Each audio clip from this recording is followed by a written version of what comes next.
അത്ഭുതമേറിയ കാണുവാനും ഞങ്ങളെ ഹൃദയകണ്ണുകളെ പ്രകാശിപ്പിക്കണമേ. ആമീൻ. Genesis 31. Now Jacob heard that the sons of Laban were saying, Jacob has taken all that was our father's. He has gained all his wealth from what belonged to our father. And Jacob saw that Laban did not regard him as favorably as he did before. Then the Lord said to Jacob, Return to the land of your ancestors and to your kindred, and I will be with you. So Jacob sent and called Rachel and Leah into the field where his flock was, and said to them, I see that your father does not regard me as favorably as he did before, but the gods of my father have been with me. You know that I have served your father with all my strength, yet your father has cheated me and changed my wages 10 times, but God did not permit him to harm me.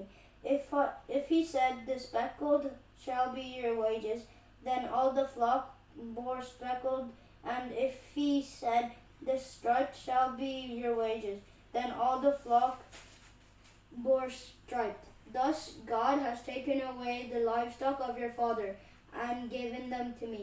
During the mating of the flock, I once had a dream in which I looked up and saw that the male goats that leaped upon the flock were striped, speckled, and mottled. Then an angel of God said to me in the dream, Jacob, and said, Here am I. And he said, Look up and see that all the goats that leap on the flock are striped, speckled, and mottled. For I have seen all that Laban is doing to you. I am the God of Bethel, where you anointed a pillar and made a vow to me. Never leave this land at once and return to the land of your birth. Then Rachel and Leah answered him, Is there any portion or inheritance left to us in our father's house? Are we not regarded by him as foreigners? For he has sold us, and he has been using up the money given for us. All the property that God has taken away from our father belongs to us and to our children. Now then, do whatever God has said to you. So Jacob arose and set his children and his wives on camels, and he drove away all his livestock, all the property that he had gained, the livestock in his possession that he had acquired in Padanaram, to go to his father Isaac in the land of Canaan. Now Laban had gone to shear his sheep, and Rachel stole her father's household gods, and Jacob deceived Laban the Aramean in that he did not tell him that he intended to flee. So he fled with all that he had. Starting out, he crossed the Euphrates and set his face toward the hill country of Gilead. On the third day, Laban was told that Jacob had fled. So he took his kinsfolk with him and pursued him for 7 days until he caught up with him in the hill country of Gilead. But God came to Laban the Aramean in a dream by night, and said to him, Take heed that you say not a word to Jacob, either good or bad. Laban overtook Jacob. Now Jacob had pitched his tent in the hill country, and Laban with his kinsfolk camped in the hill country of Gilead. Laban said to Jacob, What have you done? You have deceived me and carried away my daughters like captive of the sword. Why did you flee secretly and deceive me and not tell me? I would have sent you away with mirth and songs, with tambourine and lyre. And why did you not permit me to kiss my sons and daughters farewell? What you have done is foolish. It is in my power to do you harm. But the God of your father spoke to me last night, saying, Take heed that you speak to Jacob neither good or bad, even though you had to go because you longed greatly for your father's house. Why did you steal my gods? Jacob answered Laban, Because I was afraid, for I thought that you would take your daughters from me by force. But anyone with whom you find your gods shall not live. In the presence of our kinsfolk, point out what I have that is yours, and take it. Now Jacob did not know that Rachel had stolen the gods. So Laban went into Jacob's tent, and into Leah's tent, and into the tent of the two maids. But he did not find them. And he went out of Leah's tent, and entered Rachel's.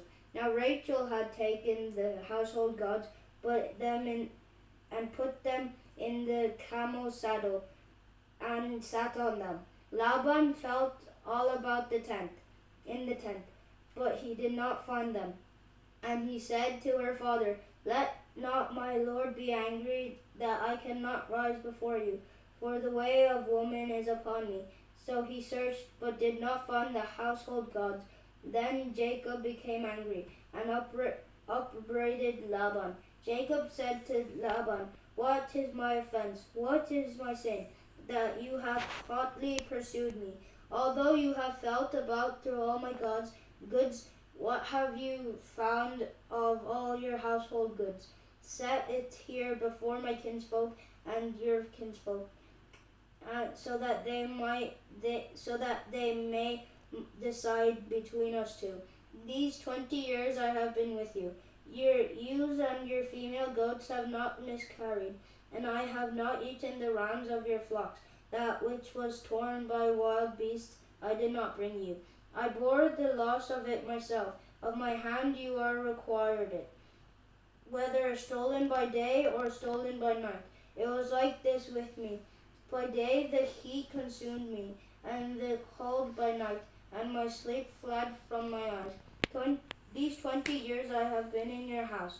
I served you for 14 years for your 2 daughters, and 6 years for your flock. And you have changed my wages 10 times. If the God of my father, the God of Abraham, and the fear of Isaac had not been on my side, surely now you would have sent me away empty-handed. God saw my affliction on the labor of my hands, and rebuked you last night. Then Laban answered and said to Jacob, The daughters are my daughters, and the children are my children, the flocks are my flocks, and all that you see is mine. But what can I do today about these daughters of mine, or about their children whom they have borne? Come now, let us make a covenant, you and I, and let it be a witness between you and me. So Jacob took a stone and set it up as a pillar. And Jacob said to his kinsfolk, Gather stones. And they took stones and made a heap. They ate there and by the heap. Laban called it Jegar Sahadutha, but Jacob called it Gilead. Laban said, This heap is a witness between you and me today. Therefore he called it Gilead. And the pillar Mizpah, for he said, The Lord watch between you and me, when we are absent one from the other. If you ill-treat my daughters, or if you take wives in addition to my daughters, though no one else is with us, remember that God is witness between you and me. Then Laban said to Jacob, See this heap and see the pillar, which I have set between you and me. This heap is a witness, and the pillar is a witness, that I will not pass beyond this heap to you, and you will not pass beyond this heap and this pillar to me, but for harm. May the God of Abraham and the God of Nahor, the God of their father, judge between us. So Jacob swore by the fear of his father Isaac, and Jacob offered a sacrifice on the height, and called his kinsfolk to eat bread. And they ate bread and tarried all night, and they ate bread and tarried all night in the hill country. Early in the morning Laban rose up and kissed his grandchildren and his daughters and blessed them. Then he departed and returned home.